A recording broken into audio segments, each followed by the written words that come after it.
Welcome. In this video, I'll show you how to send disappearing photos on iMessage. Alright, so first up, I would like for you to know that Apple does not have a native view once photo feature like Snapchat or Instagram. Okay? If you want that feature, again, you can just go ahead and download Snapchat, Instagram, or WhatsApp and continue with your chats in there. But if you want to use iMessage, well, you can go ahead and test this feature out. Open up the messaging app. Now go ahead and find the message where you want to send the disappearing photo. Tap on the plus sign at the bottom left. Tap on photos or your camera. All right, now go ahead and take a photo. Now once that's done, go ahead and tap on the done button at the top right.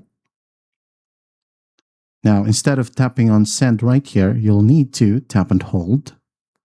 And then you'll be able to see invisible ink. All right, so just tap on invisible ink and then tap on send to confirm.